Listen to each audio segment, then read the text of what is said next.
Crossbreeding has been part of the Australian beef industry since the 1800s, but it hasn't always been used to maximum advantage.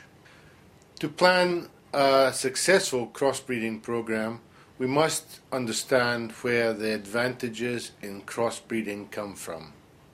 This section considers some of the key points about a crossbreeding program and the main benefits that can be derived from crossbreeding: the breed differences, hybrid vigour, and the complementarity of using different breeds in a way which gives added advantages to the crossbreeding program. Wayne, why should people consider crossbreeding? As with any breeding program, the starting point for designing a breeding program has to be deciding which traits or characteristics are important to your system. Most likely the importance of those traits will be decided on an economic basis. Those traits could be because you want to improve your production, such as fertility or longevity or adaptability to harsh environments, or you want to improve some market criteria, such as carcass yield, marbling, or fattening ability. When we start with that basis, decide which traits are important, we can then decide what components of crossbreeding we are going to use and is important to our crossbreeding plan that will increase our production system, our productivity. What are the technical benefits of crossbreeding? There are three main benefits of crossbreeding. Firstly, you have the differences you find between breeds, where we know that some breeds excel in certain traits but are not as good for others. You might say we have specialist breeds for certain traits.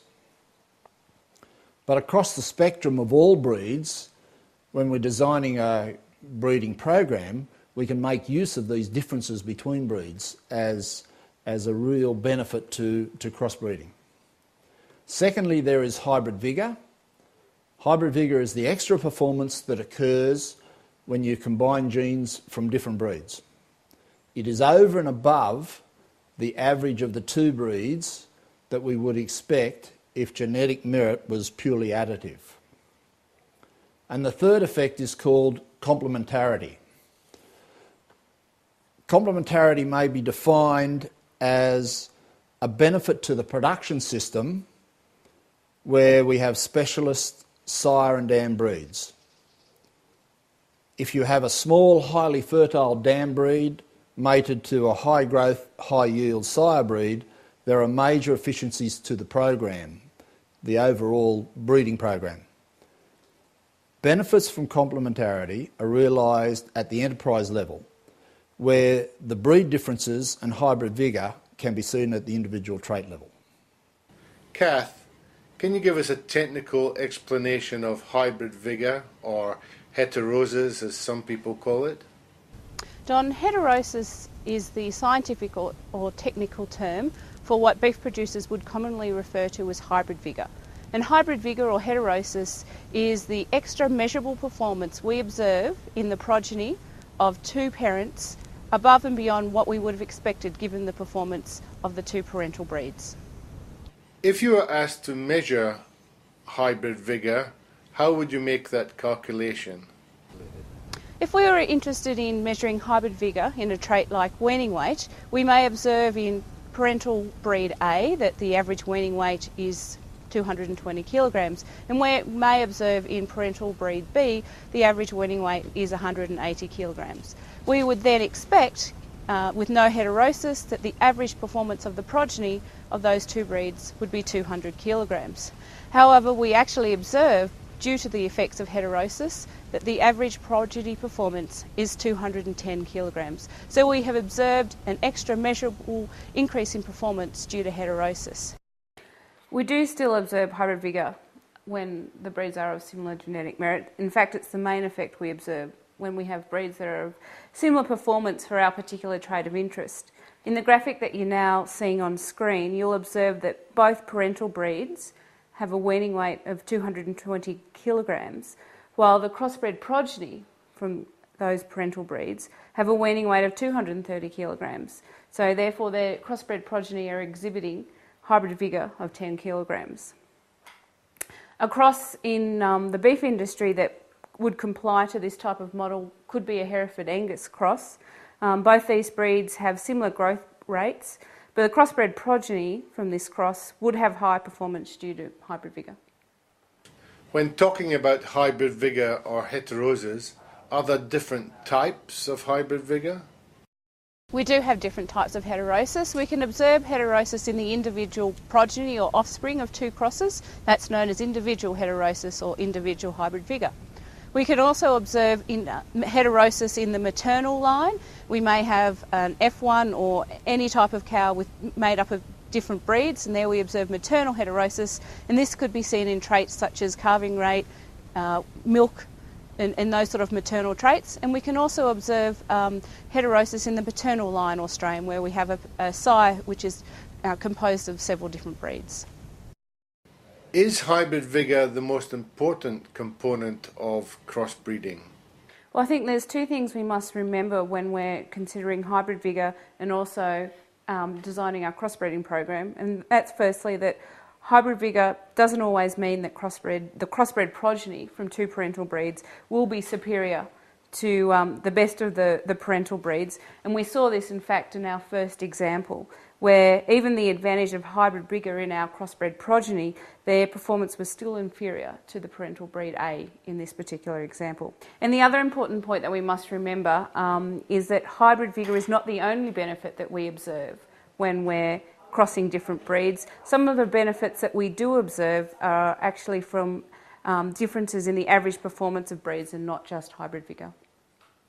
Tell us about breed differences. Why are they important? Between breed differences exist for most traits that are of economic importance in the beef industry, so any well-designed crossbreeding program will take advantage of these between breed differences. In fact, for some traits where we don't observe a big advantage due to hybrid vigour, such as carcass traits, between breed differences are in fact more important than hybrid vigour. The United States Department of Agriculture, or USDA, has had researchers investigating between breed differences for decades, and the table on screen at the moment, using the number of stars, demonstrates the relative ranking of breeds for some of these more important traits in the beef industry. On the local scene, the Beef CRC has also demonstrated differences between breeds in their northern crossbreeding program. 7 breeds of bull were used over Brahman cows, and the resulting progeny all experienced the same environment in that they were run in the same paddocks or in the same feedlot up until they were slaughtered. The graph that you're seeing now on screen demonstrates the differences that were observed between these sire breeds for intramuscular fat. And remember that intramuscular fat are the flecks of fat within the muscle, also known as marbling. These steers were all out of Brahman cows, so the effect that we see here is purely the sire contribution to the trait, and any real breed effect would be twice as big as this, because obviously the cows are only contributing half of the genetics to the steer progeny. Are there any other advantages of crossbreeding? Well, another advantage to crossbreeding that we haven't discussed is that crossbreeding allows us to use different breeds for the sire and the dam. We've already discussed hybrid vigour and between breed differences, but our third advantage of crossbreeding is complementarity, and that's simply where we're able to use a specialist sire or dam breed to help us achieve our breeding objective. If we think about specialist breeds for our dam line, we may be thinking about traits such as fertility and moderate cow size to enable us to reduce our feed costs for the maintenance of these cows. However, in the progeny out of these dams, we also have to ensure we have adequate levels of muscling and adequate growth rates. And these are the type of traits that we can infuse into a breeding program through the use of specialist sire breeds. However, we must remember that complementarity only works in a terminal program, because as soon as you retain females out of these specialist sire breeds, you infuse those into the female makeup of your herd and you lose the effect of your specialist dam breed. Can you give us an example of a program that shows complementarity? Well, the picture that you're seeing on screen now is a classic example of complementarity in the beef industry, where we have an Angus cross Jersey dam exhibiting fertility and also a low maintenance animal, and we're crossing that with a Charolais sire, where the Charolais sire infuses growth and muscling into our crossbred progeny and allows us to better meet our breeding objective. What level of hybrid vigour can we expect from different crossbreeding systems?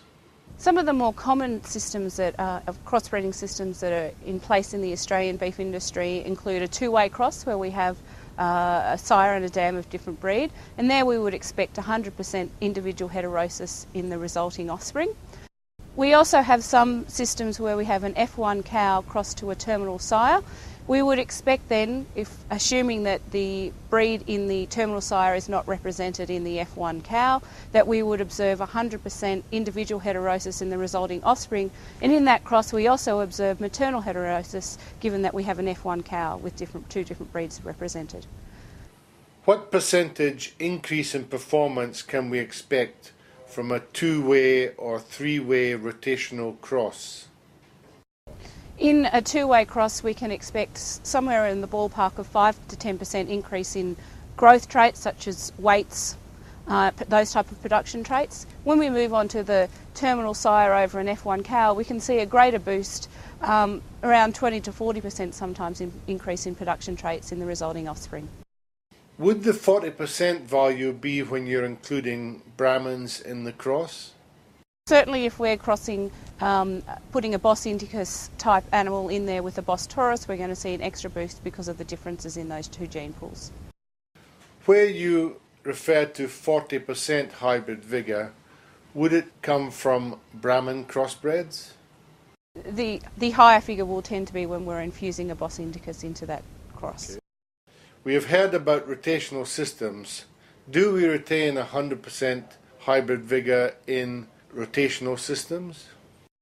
No, we don't retain 100% heterosis or hybrid vigour in rotational systems, Don. And actually the percent of heterosis that we do observe in those systems depends on the number of breeds that we have represented. For example, if we have a two-breed rotational cross, we will observe in the long term 67% of heterosis in the progeny, whereas if we have greater number of breeds, such as we move to three breeds rotational system, we'll observe 75% of heterosis retained in the offspring. Do you lose all your hybrid vigour in a composite breeding situation? Now, heterosis is also retained in composites, Don, and again, heterosis, the amount of heterosis retained for composites is proportional or dependent on the number of breeds making up the composite and the proportion of those breeds making up the composite. There's a simple formula for calculating the amount of heterosis retained, however I won't bore you with the details. A few examples: if we have a composite made up of two breeds where we have a 50-50 mix, we will observe 50% retained heterosis in the progeny. If we move that up to three breeds in the composite, we'll retain 67% of heterosis in the progeny, whereas if we move that to four breeds in the composite, we will retain 75% of the heterosis in the progeny for that composite. Is inbreeding important in crossbreeding? No, Don, that's assuming that there's no inbreeding occurring in that composite population, because the effects of inbreeding on the population are the opposite to the effects of hybrid vigour or heterosis. Are all traits affected the same way by hybrid vigour? No, Don, there are some traits that receive extra benefits or we observe extra performance due to heterosis. These tend to be survival or fitness traits. In beef cattle, this is usually observed in fertility or longevity type traits, where we receive the most increase in measurable performance.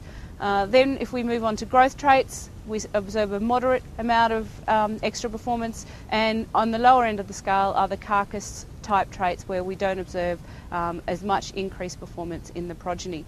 It tends to be traits such as survival or fitness traits that have low heritabilities. They receive the most boost from heterosis, whereas traits such as carcass traits where we observe high heritabilities that are under a high degree of genetic control, where we observe the least amount of increased measurable performance due to heterosis. So does that mean if we wanted to improve the carcass traits, we couldn't depend on hybrid vigour, and we need to look more carefully at the breeds we select. We may want to select breeds that complement each other. For example, the terminal crossover an F1 cow, we may be carefully choosing a breed that will have the carcass attributes that we need for the progeny.